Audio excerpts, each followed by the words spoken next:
It wasn't called BMX until 4 years later. I was in school and there was a newspaper that went around nationally to all the public schools. And it says new sport coined BMX. And I'm like, oh, I've been doing that for the last 4 or 5 years, you know? I thought that was the way for us to enter the market was through full suspension, because I knew personally that, and we believe it, that's what every bike was going to be for mountain biking in the future. I don't have any regrets. It's unfortunate that it ended like the way it did. It was sad to see that go, and to be honest, to see where things are going for them now. It's like, but I think that's across the board in the industry. Everybody's experiencing rough times. Mike took me for a tour and they showed me, because I'd never been to Specialized in Morgan Hill, the headquarters. And, you know, he gave me a tour and we checked everything out and I was just in awe. It kind of rejuvenated my desire to really kind of get back in.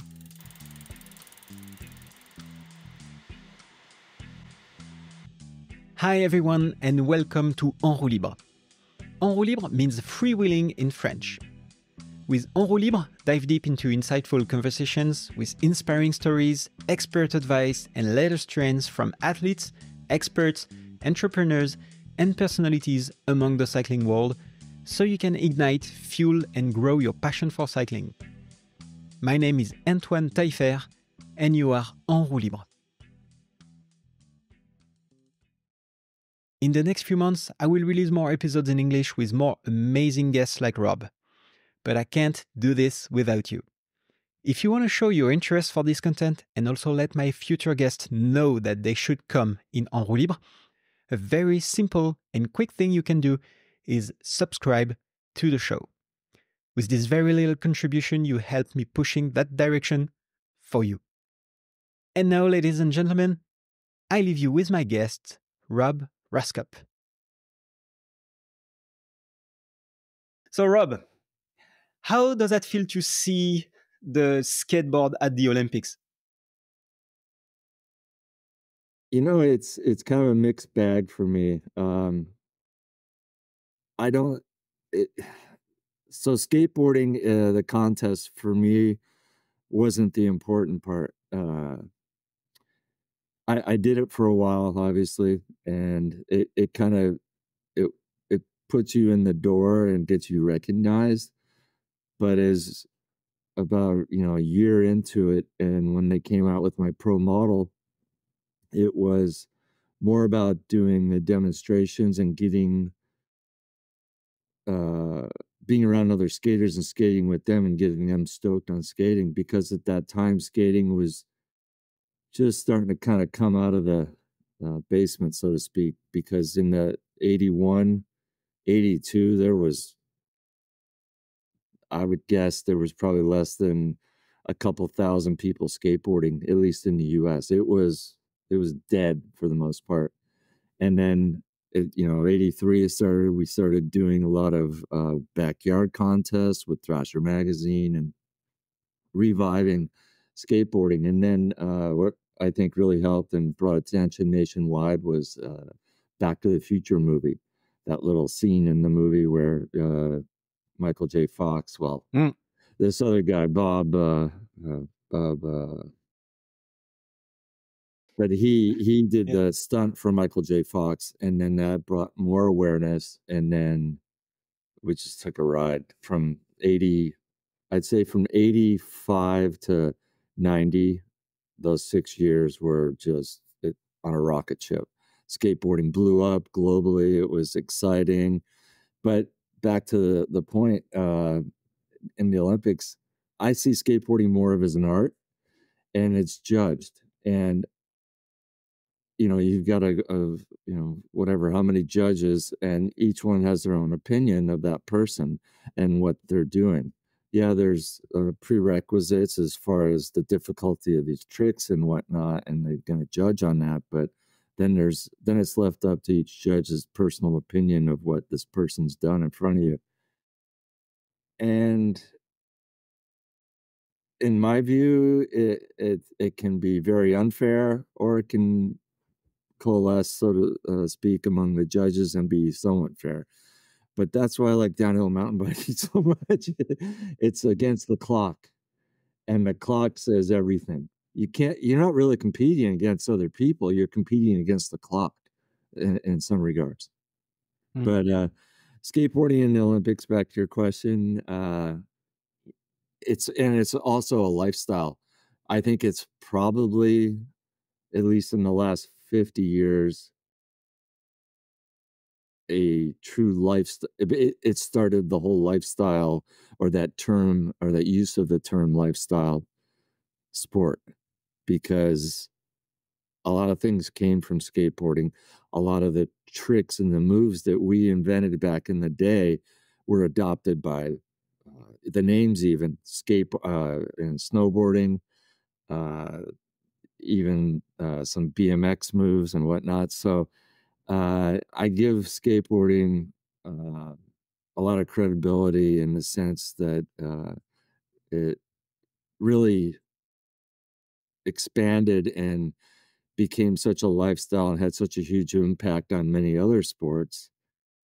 But I don't see it being part of the Olympics. I think the Olympics personally needs skateboarding more than skateboarding needs the Olympics.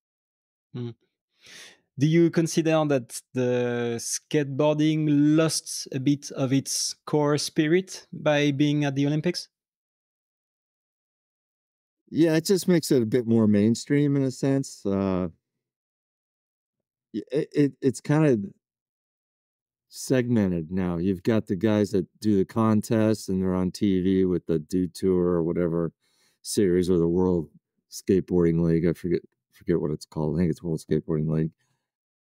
So that's the competition aspect. I think just the true form of, like, I still stay in touch with a couple of the guys. Steve Alba still skates. He's my age, 61. And he's, searching for backyard pools, and that's what he digs. He's never changed. That's what he does. He loves it, right? And lives it. So there's always different segments in skateboarding, I think. So Mm. that's the Olympics, or the contest part is just one side of it. Yeah. And do you think that can bring any positive outcome for the skateboarding community? It brings obviously more awareness to the sport, which is good and bad. It depends on how you look at things. Like, it was super cool when it was underground and it was a subculture. I don't know. It's just a personal opinion, I guess. Mm. Can some people? I know a lot of people hate that the skateboarding's in the Olympics, and then there's people that are totally for it because, you gotta look past that. So it is what it is, and let it go. Okay, thanks for this. Just as a reminder for people who are listening to us, it's a bike-related podcast. Yeah. So let's chat a little bit about bikes. But it was important for me to ask you these questions because, of course, you were and you are still involved with Santa Cruz in terms of skateboarding. We'll chat a bit later about Santa Cruz in terms of bikes. But before that, I would like to understand, because I know the story of how you founded Santa Cruz Bicycles, but I really want to understand, like, how do you start a company like that? Like, how do you come from the idea of, oh, let's do bikes, and then, okay, we are doing bikes, and also the choice of the specific bike that you first released, which was a full suspension bike, which was amazing at the time. We don't understand it at the moment. So I would like to understand, how did you start Santa Cruz, and how?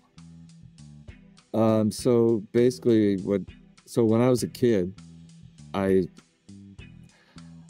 put, this was probably 1970-ish, and I started, we were jumping bikes, because Evel Knievel was coming up, and he was in our eyes, he was God, because he had the biggest balls to jump that 450 pound or whatever it was Harley over, just hucked himself, right? There's no suspension on that bike, maybe 3 or 4 inches. So, and he was just, he lived up to what he said he was going to do, and he did it. But in the U.S., all the kids just idolized Evel Knievel, and I was riding. I had my Schwinn Stingray. I would go around the neighborhood. You know, people would throw out bike parts and garbages. I would grab bike parts and build my own bikes. And then I started just setting up courses on these trails down at the end of the neighborhood, and I held my own uh, bike races. It wasn't even called BMX. It wasn't called BMX until 4 years later. I was in school, and there was a newspaper that went around nationally to all the public schools, and it says new sport coined BMX, and I'm like, oh, I've been doing that for the last 4 or 5 years, you know. So it's kind of funny. So that was my whole thing. I mean, I'm 7 years old at the point when I, or no, yeah, about 7 years old, and so the bicycle is, you know, like for all of us, I think it's your first uh, taste of freedom. You know, lets you go outside your neighborhood or your comfort area and explore and be a kid and goof around, do whatever. But so the bike was the thing, and then got it. You know, I was at that time I was playing ice hockey. I did that for a long up until I was about 14. Uh, I was racing motocross, so that there was a tie in there with what BMX it was became, because it was basically a cheaper way or another way to pretend you were on a motocross bike, right? So that's why it was called BMX. Obviously, it makes sense. But I was raced motocross for a bit, did the hockey thing, and then when I was around 13, I picked up skateboarding. My dad moved us from we were just about 30 minutes around Detroit, Michigan. He moved us to Ohio, and the hockey was probably the most intense for me because we won national tournaments. We were the best in the country. A lot of my friends went and played professional hockey, and that was kind of my pathway at the time, that where I was going to go probably. And when my dad moved us to Cincinnati, or just outside Cincinnati, the level of hockey went from like pro to beginner. And I did that for 2 years, got bored because they wouldn't let me play up about 3 or 4 levels, and because of my age or whatever, just stupid politics. And I had started skateboarding at that time, so I just focused on skateboarding. Did that, picked up snowboarding because that was brand new. That was 77, I think. So, you know, I've snowboarded for a long time too, because that was another avenue that could have gone my way after skateboarding, after I retired from that. But I didn't have the passion as much for the snowboarding as I did for skateboarding. Then towards the end of my skateboarding career, a friend took me on a mountain bike ride, and I bought a mountain bike, and I started riding bikes, and we're in the trails, literally, you know, they're a couple of miles up the street from my house where I first started mountain biking. And it kind of reinvigorated my childhood when I was on my Stingray riding on these trails back in the woods. And I just, you know, I kind of fell back in love with the bicycle. So the skateboarding career is kind of winding down. Bicycle, I started racing mountain bikes. It was mainly cross country at that point. Then I started getting into the downhill side, and that's where I kind of clicked a bit more. I did a lot of back or just training and all that, and rode for salsa for a bit. You know, salsa Ross Schaefer through one of the distributors locally. And my boss at the time, Richard Novak, who founded Santa Cruz Skateboards, I got him into riding, and I actually got him to race for a little bit, like at the synyard back in the early days. Like this was 90, 91. And I was at the point where I was managing one of the brands at Santa Cruz Skateboards, and I was kind of getting burned out on skateboarding as far as where it was going, because it went completely to street. And it was in a really, I call it the dark ages, because it was in this transitional period where these kids were like doing all the flippity tricks and whatnot, but they couldn't skate transitions. And I'm like, Yeah, you can do a flipperty trick, but you can't skate a transition. That's not really skateboarding. So they push, do the trick on flat ground. That's it. And I'm like, granted, there was other guys that could do other things, but that really turned me off. And then the whole attitude really, I got it was very closed minded for a bit, which was weird because skateboarding. I thought when I was heavily into it, it was this counterculture, had this crazy attitude and uh, a bit more open minded to newer and other things. And at early 90s, I thought it kind of closed up on that attitude and it turned me off. So I really got it, like I said, I got into the mountain biking and the racing and whatnot. And Richard Novak, the founder of Santa Cruz, we were riding one day. He's like, "What do you think about making mountain bikes?" Because I was at a point, I was kind of, what am I going to do? Am I going to stay with Santa Cruz skateboards and do that? But I kind of lost my love in a way for it because of what was happening in the industry. And he's like, so I go, let me do some research on bicycles and where I think it's going. So I did that, and I got a friend, close friend at the time, that Mike Marquez.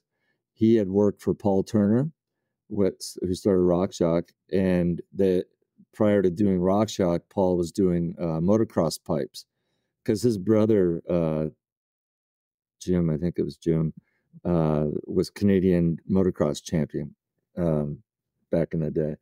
But anyway, so Mike and I started doing stuff. We met a local guy, Tom Morris, who's now passed, unfortunately, but he designed the Tasman, which was our first bike. So we had Control Tech. I don't know if you remember Control Tech. They made stems and handlebars, but they were making some frames. So they were up in Washington at the time. So went up there. They made our first 100 frames, and then we got all the frames in. We basically started. Novak Richard gave us about 1,100 square feet in the cannery where Santa Cruz Skateboard was. It used to be an old in the 1930s, 40s mushroom canning place. He bought that in 90 and moved Santa Cruz Skateboards and pretty much took up the back end of it. And then there was all these other small businesses around. And we took up 1,100 square feet. So basically like a big garage. And that was it. Started the bikes. And then we brought in Hans Heim, who was Keith Bontraker's partner at the time. And he saw what we were doing. And, we gave him one of the prototypes to ride. And he wanted Keith to make a full suspension bike, but he was always trying to perfect it and didn't get it to market. And Hans got, I think, he was impatient because timing was everything. Because there were so many different full suspension designs being played with at that time. And anyway, so I thought that was the way for us to enter the market, was through full suspension, because I knew personally that, and we believe it, that's what every bike was going to be for mountain biking in the future, which it pretty much. How did you know that at the time? Because because it improved the ride. It gave you more control, more grip. So those are huge improvements.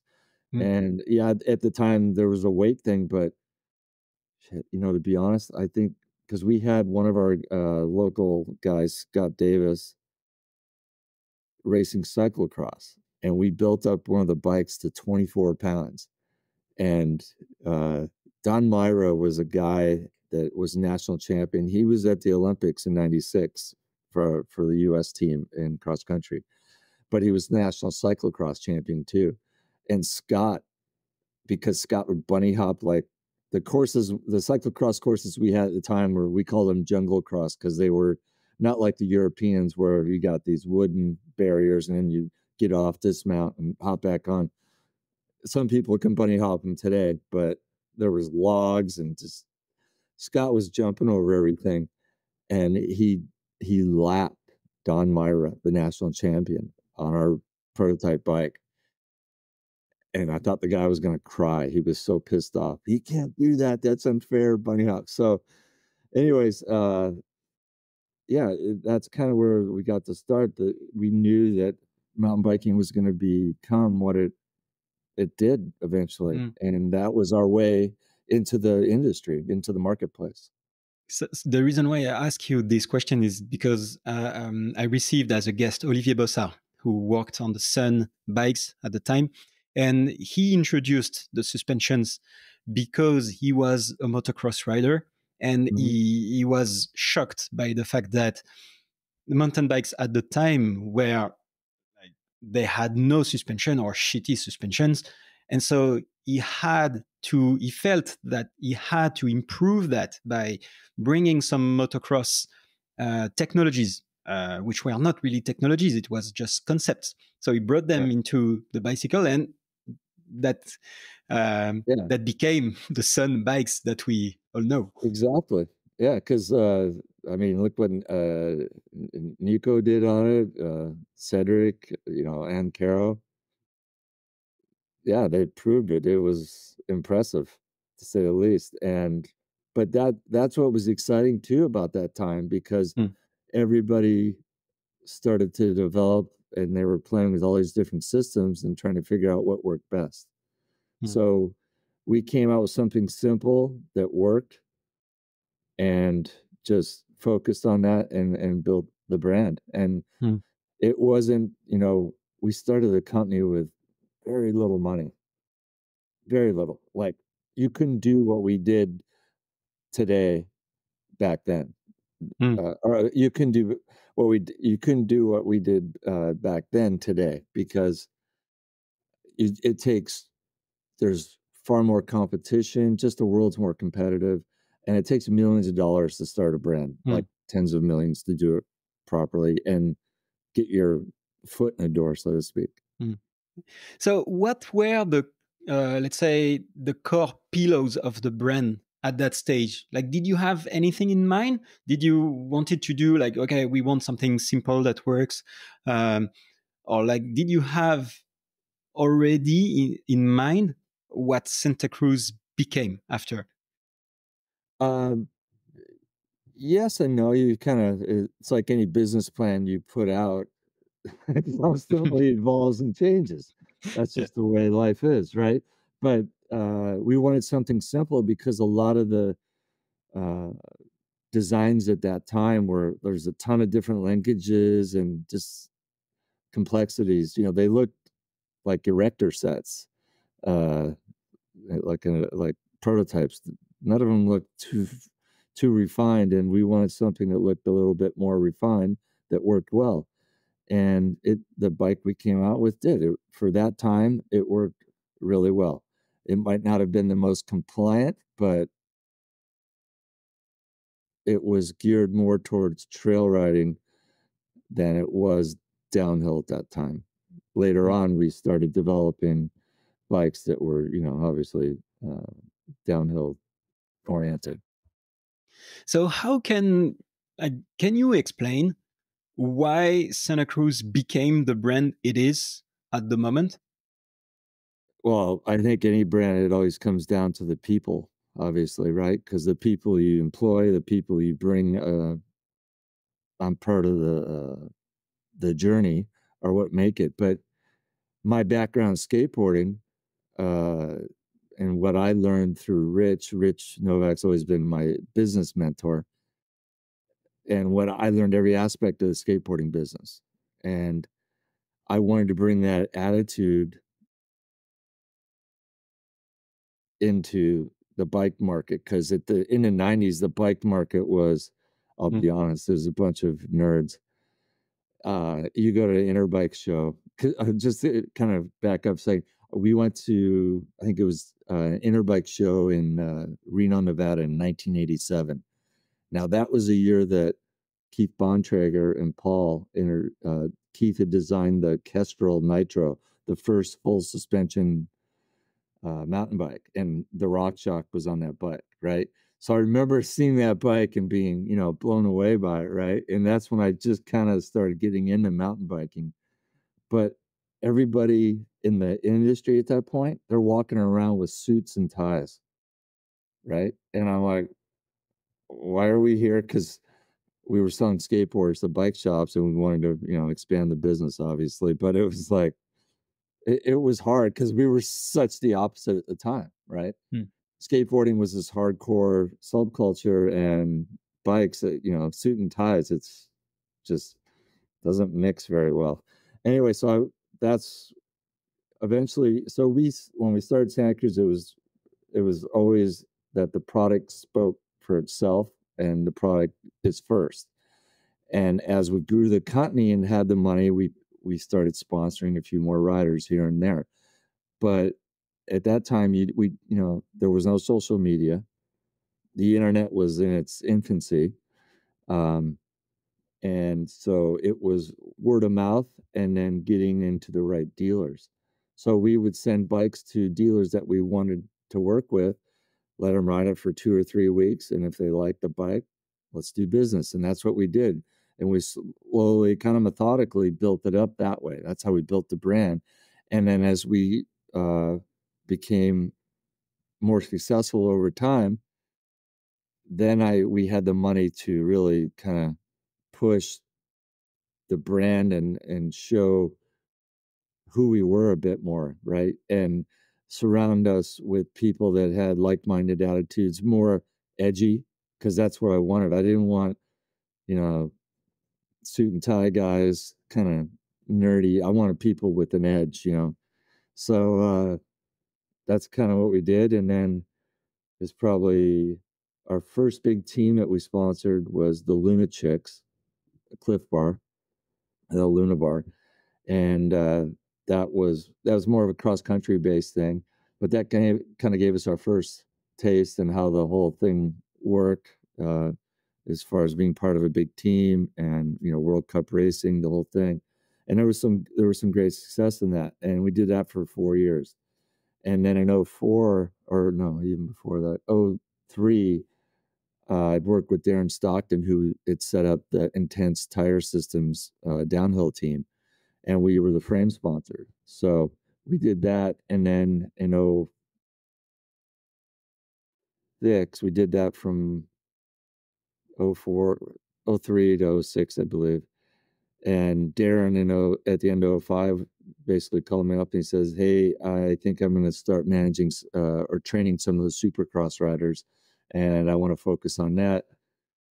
What do you want to do?" But during Darren had used Kathy Sessler for logistics on the team, and Kathy was awesome. Kathy is by far, she's 5 people in one. There's nobody else like her that I've experienced or seen in the industry. And so I call up Kathy. I go, "Hey, I want to do full factory team now. This is '06. This is when we introduced the syndicate, and let's go. I want you to manage it." So we put it all together. In 2005, I flew out to the Worlds in Livigno, Italy. I had met Pete 4 or 5 years earlier. Darren had brought in Rennie, so Rennie was on the team. Kurt Vorez, Cameron Zink, Mark Hendershot, Jamie Goldman. But we wanted another big downhill rider, and Petey was the guy. So I drove back with Petey from Worlds that year to his house, hang out with at his house for a few days, and we just worked it out because he had just his contract was up with Orange Bikes at that time. So we brought Petey on board, and then did the whole syndicate. Was kind of in the beginning, it was a little of everything. So you had the endurance guy, Mark Hendershot, who did solo 24-hour races, Kurt, who raced downhill and dirt jumping, and was just a crazy good rider with a good following. And then Cameron Zink was kind of the new and up and comer, but he only stayed on, I think, a year, maybe 2. And then he went into the whole slopestyle thing and went that way. But I think it was probably '08 when we brought Greg on that the whole focus of the team went from not multiple discipline, but to just downhill. And I Mm. wanted to focus on that. And from there, it was bringing Steve, and Steve was very influential. And because we were looking for another big name, because I wanted to come in and just crush it. So we had Nathan, Steve, and we brought Greg on. And just from there, it was like, Mm. the history, we killed it. And we had this vibe that was so different from everybody else, because back then, okay, it was competitive, but you couldn't go out and party all night and go to the race the next day and win a World Cup. Or, I mean, you could back then. Now, Mm. there's no way. It's so Mm. competitive today, right? The training, everything. It's nuts. But I think that, you know, party hard, race hard, just that hardcore lifestyle really uh, came out from all of us as a group and resonated. Excuse me, resonated with a lot of people.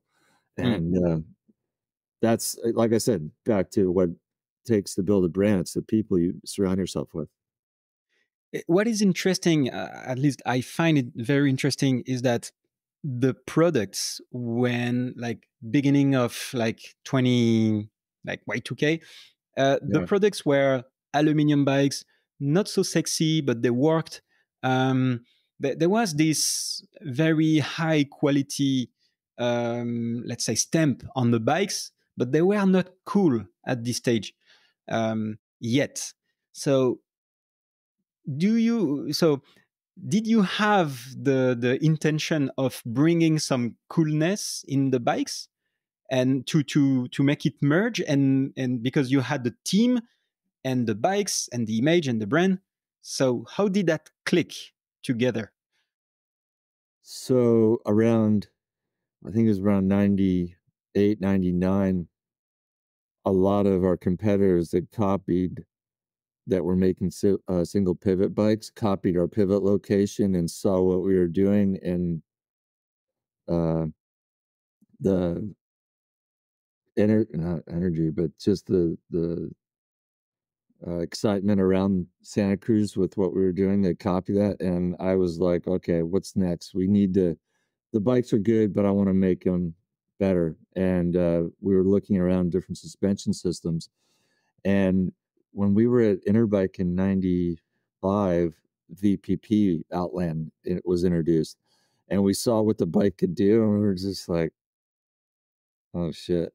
At that point, we kind of thought it's going to be hard to compete against these guys, because this thing does what they say it does. And so I think they lasted 3 years and basically shut down around 98 and kind of just disappeared, so to speak. And 99, I'm looking for what's next. And we looked at what Paul was working on with Maverick, that system, and we were in discussions for that. But at the same time,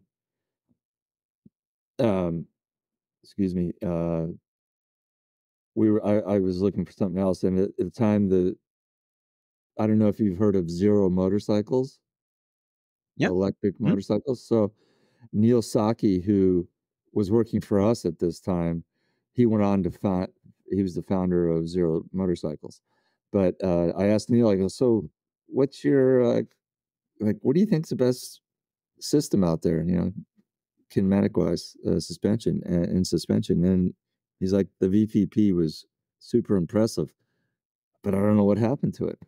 So I spent the next 2 months trying to find out who owned it, getting in touch with them. It wasn't easy, because apparently, as they kind of disappeared and went away, I guess they pissed off a lot of people in the industry, and people were like, I don't ever want to deal with that guy again, etc., blah, blah, blah. And so anyways, I finally got his number, called the guy up, and I'm like, hey, we want to buy your patents. And so we worked out a deal, and we ended up buying the patents, and that was in 2000, I think. Um, So really, that was the genesis to, you know,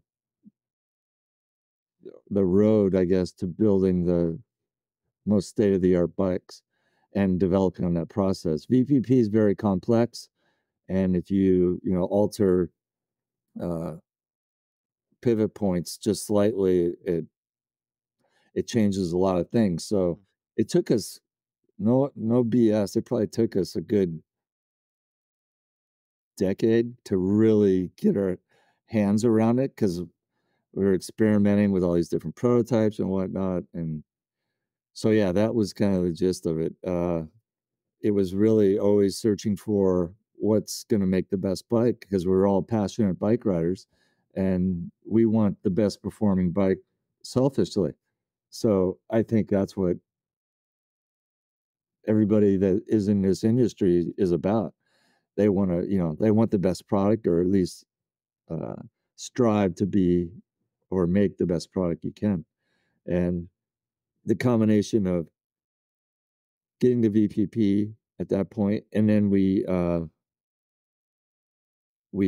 licensed it to Intense, who had a very Jeff Stever is incredible craftsman. The guy can make anything, and he's an artist craftsman. He's incredible, but he had built the Intense brand up really well, and it had this super core following. With the whole thing with Palmer in the beginning.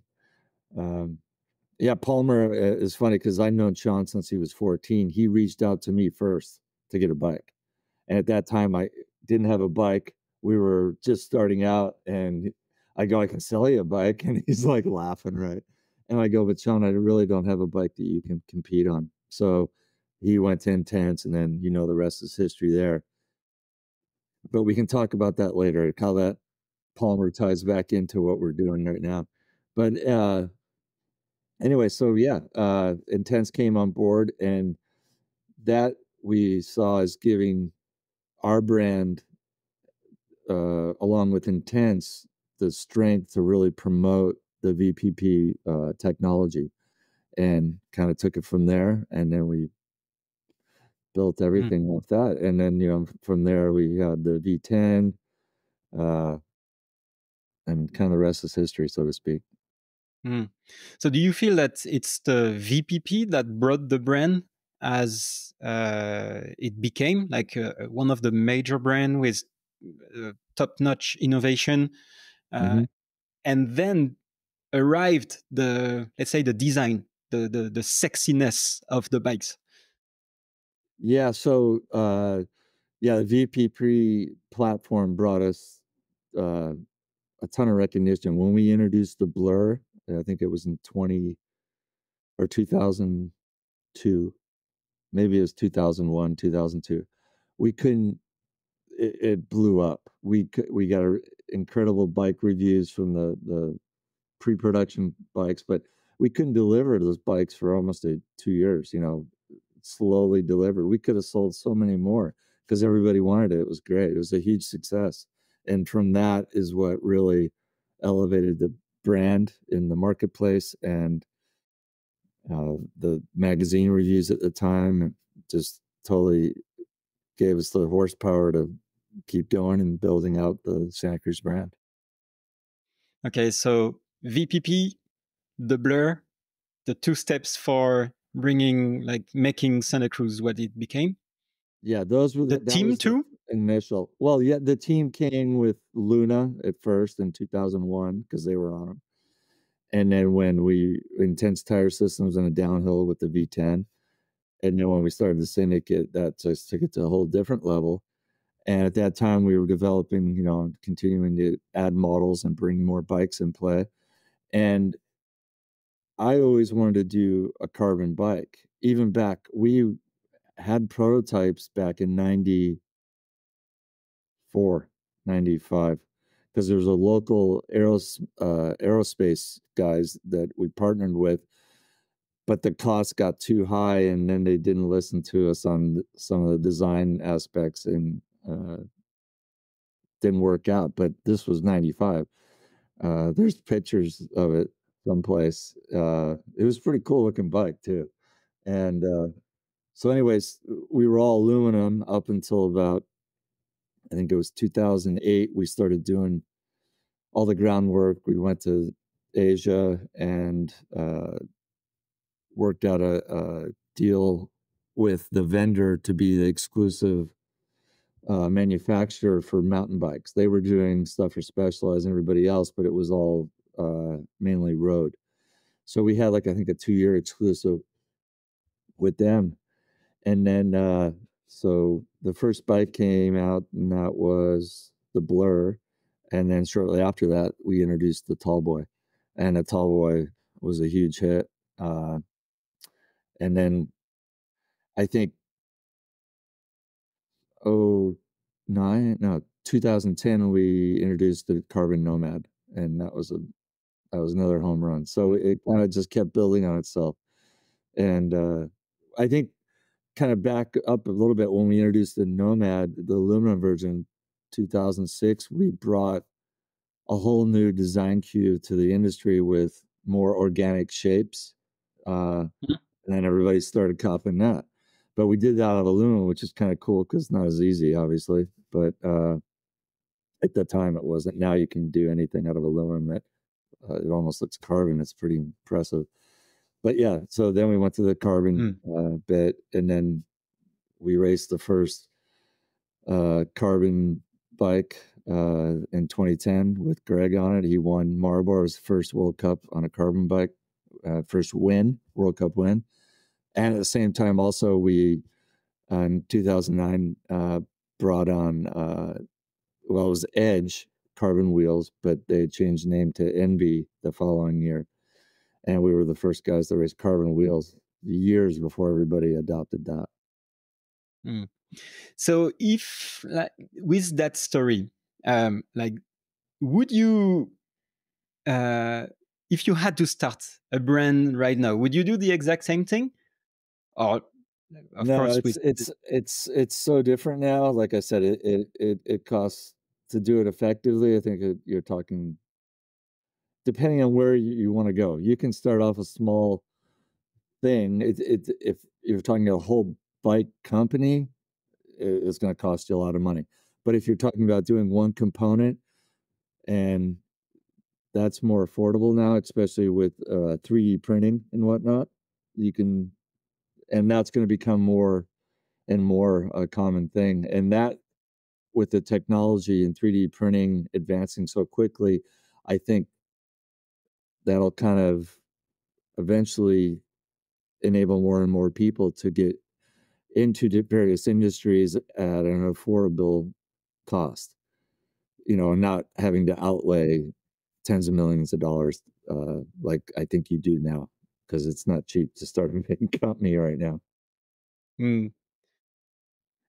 So if we move forward a little bit, so like a few years ago, you made the decision to sell the brand to Pawn, to the group. Can you explain? So I have two questions. Sure. Why did you do that? And if you had to do it today, would you do it?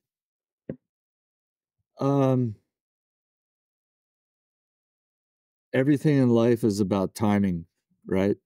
And at that time, my kids, there was really no interest from them to be part of the bike company or work in the bike company. And also at the time, I kind of wanted it, as a company, it was pretty sizable company at that time, and you have a lot of responsibility, weight on your shoulders, because you have all these employees, their families, they all, depend on the company. And also there was the other things I wanted to do, because I think I was 52 at the time I sold it. And there's other things I've always been passionate about, other sports, car racing and stuff, that I wanted to kind of not necessarily race, but just experience and do. And it made sense. So yeah, I think, but the timing, the brand was on crazy trajectory. It was growing, every year substantially. And I thought, okay, if we're ever going to do this is the time, because to go to the next level in business, there's these levels. So you start here, you build it here, and then you got to kind of stay here for a bit, kind of recoup your energy, so to speak, and the money you need to go to the next level. So each level gets harder and more expensive. And the next level for us was really to expand in Europe and to build out a distribution center. And that was going to cost tens of millions. And I was like, okay, I've done this 20 years at the time, I think it was, or 21 years. And I didn't, my partner, Rich Novak, and I at that time really didn't, he pretty much put it on me because he's always been my mentor, but I built a team around us, and I built a company with the team I formed. But it was mutual decision that we didn't want to put out that money, and it was a good time to sell the company. And so it's funny because at the time, or I should say in general, Rich doesn't like to sell anything. He's a collector. And I got him to, climb on board, and we sold the company. So that's kind of the way we went. So my second question, if you had to do it again, would you do it after 10 years of experience? It just depends on the timing and the circumstance. Right now, no way. Just because the industry is in not the best place, there's going to be another probably 12 to 18 months of some rough times. I think we'll see a lot of brands disappear. The glut in inventory is huge. I know I've heard of some brands sitting on 4 to 6 years of inventory. That's a brutal thing to do. So, or to execute on and get rid of. So I really don't think if I were in this position today, that I would sell. I would work my way through it, and then either just keep it going at what it is and do it that way. It's all based on timing and circumstances. But right now, I wouldn't do it. No. So my second question is do you have any regrets of selling the brand and being in the situation you are in at the moment? Not really. I don't have any regrets. It's unfortunate that it ended like the way it did. I think that it was sad to see that go, and to be honest, to see where things are going for them now. It's but I think that's across the board in the industry. Everybody's experiencing rough times. So it is what it is. You just got to deal with it and move forward. Can you relate with what happens to Beat Zaugg at Scott in Switzerland? I know of him. I don't know him. I thought it was interesting to read in the press both sides. So basically, it was kind of a power grab from my opinion. And he was not wanting to let go. That's all I know. That's just from what I read, reading in between the lines. He didn't want to leave. They wanted him out, and they wanted to put new, fresh blood into it. So I think the problem for the industry now is with all these equity people coming in that came in, 3-4 years ago when the whole thing was going like this during COVID. And then they bought all these brands up, but these people don't know the bike industry very well. And now you're seeing it implode, basically, to a degree. Yeah. I mean, yesterday, I think it just came out that, Troy Lee and a family group bought back the company. Kona. I mean, I there's more to come, trust me. I definitely think there'll be a lot more to come. So Yeah. it's gonna be an interesting, next few years for the industry. So tell us a little bit about the transition. Like, how did that feel for you? How did you, let's say, leave that? We saw you. No, we didn't really saw you, but you shared pictures about like riding Uno bikes and doing Right. some stuff. What did you do during that time? Um, basically, I love riding bikes, so I kept riding bikes, and I've known Cesar for a long time. But we got to know more and more, one another because he's at a point now with the Uno brand where it's growing, and how do you navigate through these rough times?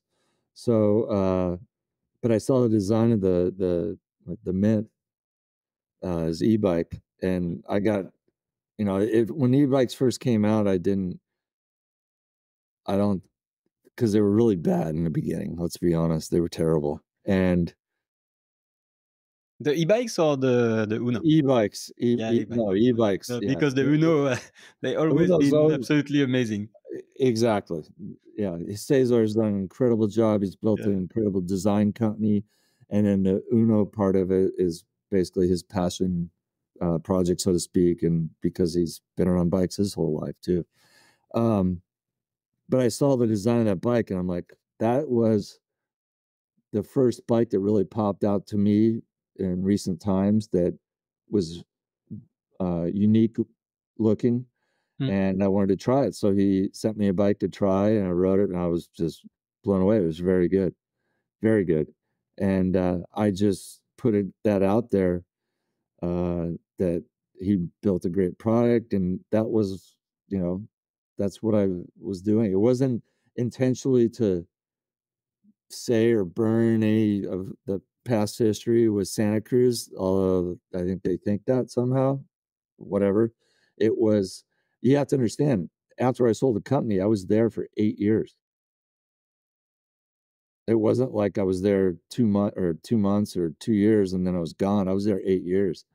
So it was really weird the way things ended, unfortunately, but it is what it is. They have their opinion, I have mine, and I move on. So mm, I've always been that way. It's like, okay, been there, done that. What's next? I'm always looking forward. And so, yeah, I tried out Cesar's the Uno, and it was super impressive, and mm, was riding that. But that kind of ties into where things went because at that time I bought a house across the street from Mike Synyard at Specialized, right? And I'm a super competitive person. I think obviously you get that, and it's in a neighborhood. It's 5 minutes from here, and we were remodeling the house we're in now at the time, and I was looking for a house that originally was going to be a rental house, an investment, and then we started uh, remodeling this, and so I moved into that. We moved into that one, and I knew that Mike had lived across the street because I talked to Mike a few years ago about next door here, the house where we're at now was for sale. And I go, he called me and he's like, "What do you think?" And I go, "You're not going to find another property in town like this anywhere because we're on a private. It's a nice location." And anyways, he didn't end up buying it, which is another story. But so I'd heard he was trying to buy that house, and we went in and we got it before he did. So, anyway, so we move in, right? And I don't see Mark, and not for, oh shit, it's probably a good month or so. I'm still at Santa Cruz at the time. And so I'm meeting the neighbors around the neighborhood, right? So I went over and gave each of the neighbors right next to me and across the street around me a bottle of wine and some Santa Cruz t-shirts. And I did that because, Mike's right there, and it was kind of like it's my competitive nature, and we laugh about it now. It's so funny because he had heard that, you know, I bought the house, and he was like, wow, I'm gonna have to keep, you know, have eyes in the back of my head because I gotta be cognizant of what bikes I bring around here so he doesn't see, because I was still with Santa Cruz at the time. So then, you know, a couple months later, I'm going to get the mail or something. He's taking out garbage, and I look and I see him and I go, "Hey, Mike, how's it going?" And then we just started talking. And that was the time when things were looking like it was going to end at Santa Cruz. And I go, you know, we should talk. And we started riding together, started talking, throwing out ideas and blah, blah, blah. And that's how it started. And that was 2 years ago when we started talking about various things that we could do together. And I'd always respected what he built because, I mean, shit, Specialized was our main competitor. Yeah, everybody else was our competitor too, but it, like, there's a Vital MTB, the website. It's in here in the US, and they do a really intensive survey every year on what people buy, you know, what brands, handlebars, bikes, everything, right? And I took that as the gospel as far as, and my whole thing for me was the indicator was what bikes people plan to buy. And it was either we were first or second for like 10 years. And it, you know, it was like, okay, Specialized won that year, we were second. Then it was us. We were, you know, we might win it for 2 years in a row, then it'll go Specialized. And it was back and forth for like 8 or 10 years roughly. So that was you know, like I said, that was a something I really followed closely, and it was a very big indicator of basically, you know, Specialized was our main Mm. competition. Is that And the main reason why? Sorry, is that the main reason why you wanted to poke and to piss off Mike with it the wasn't so t-shirts much and the? it wasn't so much to piss him off. It was just, you know, I'm here, right? And I'll be honest with you, when Mike took me for a tour and they showed me, because I'd never been to Specialized in Morgan Hill, the headquarters. And, you know, he gave me a tour and we checked everything out, and I was just in awe. I mean, what he had built. And what, excuse me, what's cool about the bike industry is everybody's pretty much the same. Yeah, you know, there's always some jerks or whatever, but all in all, there's a lot of really good people. And that's the same thing at all these companies. Everybody's super passionate, and they want to build bikes and they want to make the best bike they can. And I think Specialized has been, over the years, very consistent about that. And what was cool was when we walked into the machine shop, their machine shop is off the hook. Their capabilities, they can build anything in there. And it's super impressive. And it kind of, when I was going through and seeing what they were doing, working on it, and I'm like, and the amount of people, I mean, there's thousands of people working there. We had hundreds. So it gave me some pride in the sense that we competed against these guys, right? Hmm. And for a while, you know, it was back and forth, but, you know, for a while we were kicking their ass or we were right there. So it was pretty cool to see that. But now going forward, it kind of rejuvenated my desire to really kind of get back in. And that's what we worked out, just Mike and I. So I'm on his advisory board and kind of an ambassador for Specialized. And it's cool. It's exciting, and really kind of give him feedback from a different perspective, because being a smaller company, you can move much quicker usually.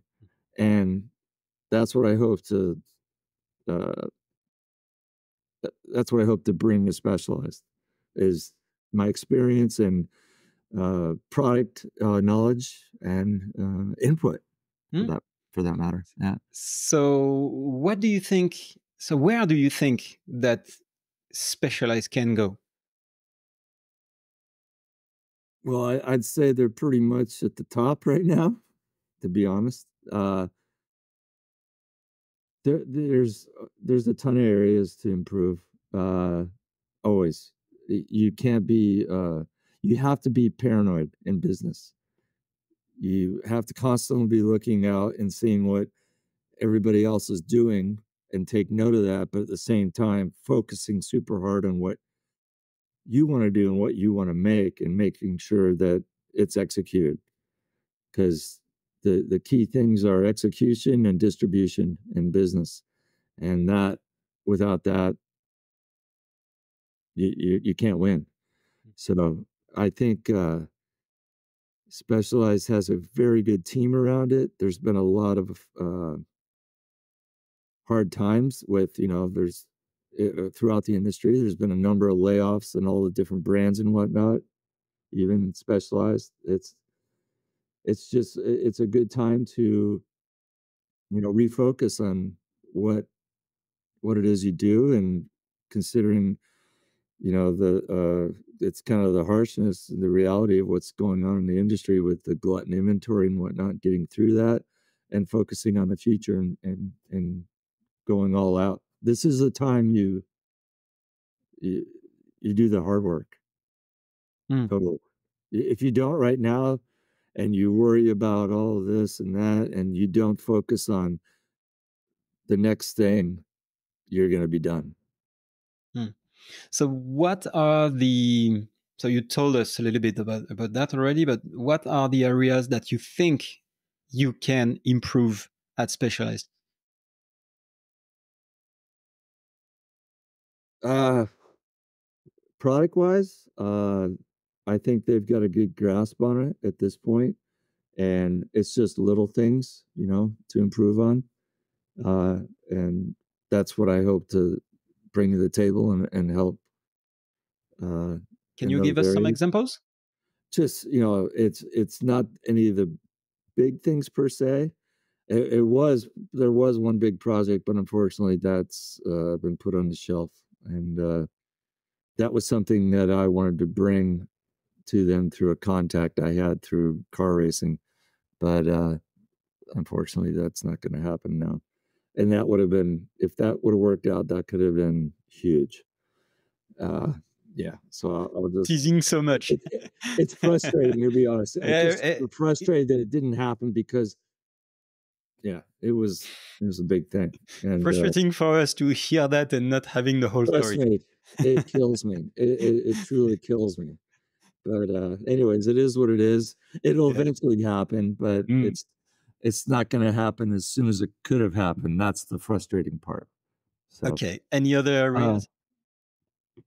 well, I mean, you're seeing it right now with just all electronics coming into play. Um, I think it's overwhelming in some ways, but I think people just have to adapt to it. Suspension is going to get smarter and smarter. I'll leave it at that.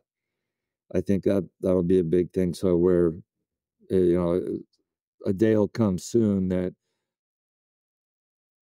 especially with AI. I think AI integrating into suspension is because it can think in a millisecond and it'll just enhance the ride and it'll improve it and that's the next thing. I mean it's kind of obvious what's going to happen. I think because it's not because the world is so connected now more than ever, right? I mean, what's happening minutes when it happens. Where it, back in the 90s per se, it could be up to months because the magazine took, there was that lag period of, 6 weeks, 2 months between issues. And that's how, and then the internet kind of slowly gained momentum and built steam and connected us all. So it's a lot different, the environment today. So you believe that electronic suspension will be the norm? Yeah, I think for the integration of electronics into the bicycle will be, uh, it already is massive, and it will continue to grow. Yeah. Mm. What about technologies on e-bikes? Like, do you believe, for example, in the like integrated transmission, for example? Or do you believe that we will have derailleurs for a long time? Personally, I hope not, because really I foresee the bike becoming this thing that it becomes more and more uh, unobstructed. There's less things that you see. Everything becomes more and more integrated, and hopefully it gets to the point where in an e-bike, for example, you're just changing once a year the oil and the motor, and really that's it, other than charging your battery. The maintenance pretty much goes away. If not, uh it'll just be very little. I think it'll be less and less over time, the Mm. maintenance, as we refine systems and improve upon them. What about the weight, let's say, of the bikes? Like, we are seeing no bikes with full power and full battery going below the 20K mark. Like, Mm. do you feel like it's the light e-bikes that are going to be more important in the future, or do you see the weight of the full power e-bikes like still reducing? Where do you see the crossing? Like, will we? Sorry, my question is long, but No do you problem. see one bike at the end that is, I don't know, the 15K? Whoa, what's that? That is the, that, Fireworks. yeah. So that is the, let's say, 15 kilograms bike, full power. Will that be the norm? It's funny because for so many years we were always trying to make things lighter and lighter, right? And with e-bikes, in regards to e-bikes, yes, it the full power e-bike needs to come down in weight. But being on the riding e-bikes for the last since 6 years now, my I'll be honest with you, the only time I ride a pedal bike is uh, at a product launch, or if I'm doing uh, uh, chair lift or heli lift, I'll be on a big travel bike. But the rest of the time I'm on an e-bike. And why is that? Because, I did the race thing back in the 90s and did all that. And now I suffered. I don't want to suffer as much. I want to go out and have fun. And I think that's what the e-bike enables for all of us. It brings a lot more fun to the table. But back to the weight thing. So yeah, we were always trying to make bikes lighter and lighter. Even with the downhill bikes, we got our downhill bikes down to shit. What, I don't know in kilograms, but what, 18, Yeah, 17, 16. Yeah, 16 16. kilo. 30. We were running 32-pound bikes for a Mm. bit. But what the feedback from the guys at that point was, okay, when you get down that light and weight, when you're going through rock gardens, it's pinging more, right? Mm. And you don't have as much control. The weight actually helps. So they've kind of come back up in weight a bit. Now I think they're running around 36 to 38 pounds. And I know that I think Goldstone and maybe a couple of the other guys are putting weights on the Yeah. bottom Mm. of the bike to keep that planted look, or planted Yeah. feel, I should say, not look. Also to keep the momentum in the berms. Yeah, exactly. Mm. Which is funny because it totally relates to an e-bike, because all the CG is all low, right? The motor's right there. And what I liked about the e-bike is it offered way more traction. Okay, it's whatever, 45 pounds, it's heavier, but it offers a lot more traction and stability when you pin it. And I like that, right? So I think there's this, it's not going to be this 32-pound bike, and it's not going to be this 45-pound bike. I think it's going to be a full power, big battery, or less, not so necessarily big battery, but long range battery down around 30, 36, 38 pounds. I think that's the sweet spot because you've got, and I think it helps the suspension work a bit more too, the extra weight. So that's my 2 cents on that. And I think that's where it'll end up. Excellent. So electronic suspension, middleweight e-bikes. Anything else? Nah, just have fun, ride your bike. Any secrets that you want to share with us that you can talk about? Any secrets? Yeah, I did an interview with Pink Bike about what was that? It's over a year ago, a year and a half ago, I think. And it's another project I'm working on that'll, it, it's taken a while to get the prototypes made, unfortunately, and we're just about there. And it's pretty cool. So it's not like when you see it, you'll be like, "Wow, that makes sense." And I think it just aids in the experience of riding a bike in the sense of there's a lot of things that it benefits in small ways, but it's just one thing that why hasn't someone done this before kind of thing. And I think when you see it, you'll go, wow, that makes a lot of sense. So hopefully I get that out soon. Yeah.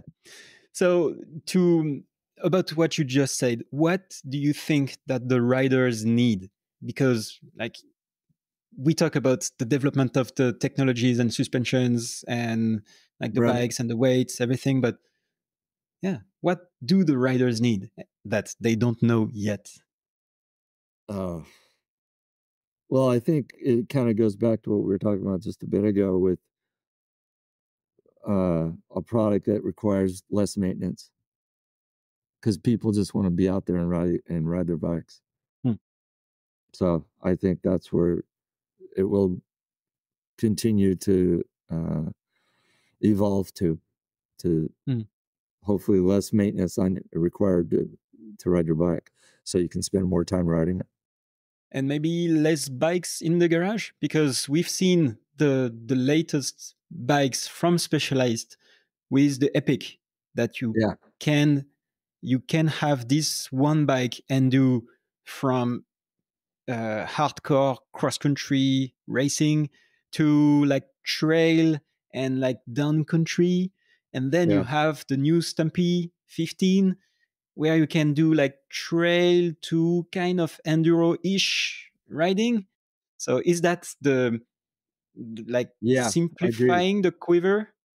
Yeah, pretty much. I think that's what's happening. I think the Genie shock that was introduced on the Stumpy, and that'll come on more and more bikes down the road, is a huge development. That's not a small one. That that because of that shock, you can reduce your quiver size. I think that's going to be a big what's the word uh, product improvement to reduce the requirement to have two or three bikes and maybe just have one bike, or maybe it goes to two. You know, you have an e-bike and then you have whatever pedal bike you want, depending on what you, I mean, there's always going to be the downhill bike because that's a specific thing, right? So that's kind of off on the side.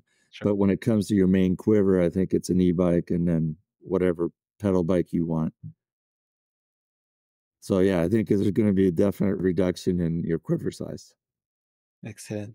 Um, is there any bike that you tried recently that you loved so much? Like we talked about the Uno, but like, do you see some cool bikes? You talked about the Orbea Rise also. Um, Yeah, do you I think think that? there's right now there's a lot of really good bikes. Mm. And you're talking about small differences between all these different bike companies.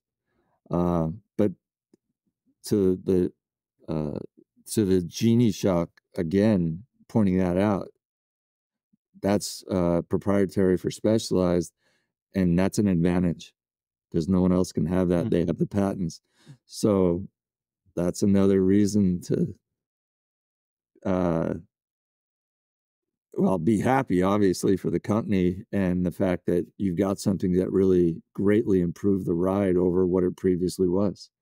Mm. And that's, you know, as all of us as bike riders, that's what we want. We want to ride the best, and we want to constantly improve the ride. So I For think more that's pleasure at the end. exactly, because it's all about having fun. I mean, that's I'm 61 again, and I don't want to go out and suffer necessarily. I want to remain fitness. The other thing too that kind of bugs me is, oh, e-bikes, you can't get fit on them. You know, that's Mm. from people that haven't ridden an e-bike. Uh, Steve Jones did a test recently on, was it GEMB or whatever, and EMBN. Yeah. yeah, Mm. the electric bike Yeah. channel, right? EMBN. And okay, thank you. And they had a really fit racer guy do laps on the same course with the analog bike and then with an e-bike, and his heart rate was a couple beats different. So he's getting the same workout. I think it's Mhm. different on an e-bike right now because of the weight of the bike. On the bigger bikes, you're getting more of a upper body because you got to move this bike around more, Mm. which is a good thing, I think. But are you going to be a cross country pro off an e-bike? No, but it's going to help you in your training. I mean, if you rode only the e-bike, is it going to give you the fitness level of what you need for a cross country pro? No, but I think it's going to be helpful in getting that. And but like I said, not everybody wants to be a cross country pro. The point is, we want to Mm. go out and have fun, and it's Mm. going to it gives you plenty of fitness and a lot more fun. That's Mm. kind of where I'll leave that. Yeah, I tell that story pretty often, but a couple years ago, I had the chance to try to follow Nico Vujos on his home trails riding e-bikes. I Right. never, ever sweat that much trying to ride a bike because Yeah. he was riding some trails I would never consider like rideable uphill. Right. So going down, it's okay. We know that Nico is the man, Yeah. but He's the going up, man. like you would sweat everything you have in your whole body in terms of water. So yes, riding an e-bike can be pretty challenging and tough. So happy to to Yeah. hear that No, from it's you. true Yeah, because yeah. it's you can go up things on an e-bike you can on a pedal bike Mm, or an analog bike, whatever you want to call it, right? Because you have that extra power, but instead of going up something that's that steep, now you can go up something that's steep that you couldn't do before. But it doesn't make it necessarily any easier. It mm. just makes it doable, Yeah. possible. Mm. Yeah. So What are you the most excited about with the next few years? with regards to what? Yeah, to your, let's say, collaboration with work with Specialized and maybe with the industry in general. Uh, the same thing as always, really being part of a team that can make possible much better products going forward, products that will change the industry and improve the ride and benefit the rider. That's the fun part of it, right? Hmm. For me. So yeah, that's what I hope to do, is just have input there and help where I can. So, what can we wish to you for the next few years that you will work in the bike industry? Just that, hopefully I play a part in improving the ride and helping where I can. That's Hmm? that's I'm nothing special other than I've got a history of what I've done, and I hope to be able to contribute going forward. That's all I can offer. Thank you for that. Just one last Yeah, question. If you had, let's say, one guest or one or two guests that you would love to hear in this podcast, who would that be?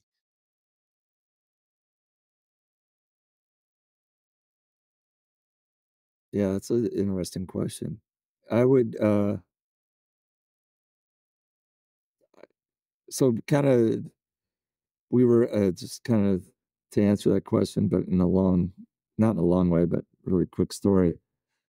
So I talked about Palmer earlier, and we were up at Whistler last week, and Mike and I, Mike Synyard and I, with the specialized team, did a kind of a sit down talk, just kind of some history about how we met, and kind of what's going on at that same time. I've been talking to Palmer lately, and we brought him up there too because he won his only World Cup with Specialized back in the day. And, the guy is hands down, in my opinion, probably the best athlete I've ever seen. Mentally, he had it all because in every sport to be at the top of the game, it's all here. It's 90% here and 10% physically. Because if you don't have the 90%, you're not going to be world champion, or you're not going to win. Period. And he did it in skier cross, border cross. He made it to the supercross mains. He Snowmobile. skated, snowmobile. I mean, Hmm. he just has that mental capacity to do it. And so we brought him up there, and he was part of the conversation. It was pretty cool. And I think Palmer would be a good person to interview because of his vast history. And I mean, for downhill racing, he was the quintessential game changer for the sport. He came in as somebody that you're like, oh, he's not a biker. He came in a short period of time and turned the sport on its ear, basically, for the better.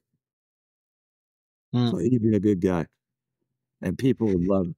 And the people in our generation, or yours and mine. I'm older, obviously, but they can, when you were a kid, you could identify what he was doing, right? Or Hmm. as a teenager, whatever it was.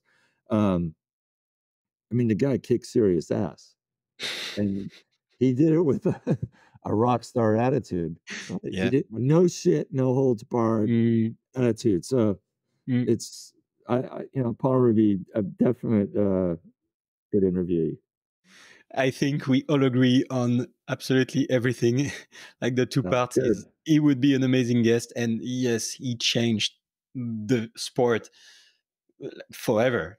Yeah. And yeah, and so He yeah. was the thing that frustrated him most by far. I, he'll probably acknowledge it, but was that he only beat Nico a couple times. And the thing that killed him was that he lost to him by 15 hundredths of a second at Worlds. Mm, So yeah. that'd be a good question to ask him. I'm sure you can elaborate on that because he was pissed off. That's why they called him the miserable champion, because he was Mm, so. I mean, he wanted to win so badly, and that's what made him do so well at all the various sports mm. he did. Yeah, So we talked with Cedric about how bad uh, Palmer wanted to beat Nico using oh some yeah, some strategies for that, yeah. like trying And to charm Sandrine, his girlfriend. right. And Cedric's another one of the people that I think brought a huge personality to the sport. A rock star personality. I love Cedric. He's a good friend, and uh, yeah, he was just he was a crazy motherfucker. And people latched onto that. They loved it, right? Because he was just a nutter. And he could back it up and race and ride and kick Sure. ass. He's an incredible rider. He is an incredible rider. So, yeah. Thank you for this, Rob. Thank you so Thank much you. for your time. I really appreciate spending this time with you. Such a legend in not only mountain bike, but also in skateboard. And achieving everything that you've done is so inspiring. Thank you. Not for so many people, and see what you could do with those brands is something that is so impressive. So congratulations for this. Yeah. I look forward to meeting you in person. Are you going to Worlds? I'm not going to be at the World. I'm going to be in the US at the time. Okay. But yeah, we'll meet soon. Yeah, at some point we'll meet. I'm looking forward to it because I was just texting with Laurent, who runs the Specialized team, and yeah, I mean, he's another guy that really has done an incredible job. And of all the team managers that I dealt with back when I was, in the mix with the syndicate and whatnot, he was pretty much, there was him and one other manager that I kind of respected and could deal with. And yeah, he just kicks ass. So he's built an incredible team. So yeah. Cool.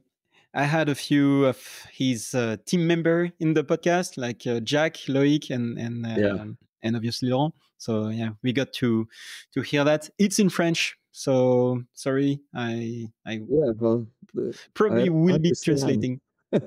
You will understand. Yeah. Thank you so much, Rob. Thank you so much. All right. Thank you. Bye. Yep. Bye. Take care. Thank you for watching or listening to this episode of En Roue Libre. I hope you enjoyed this conversation. If that's the case, I have a small favor to ask you.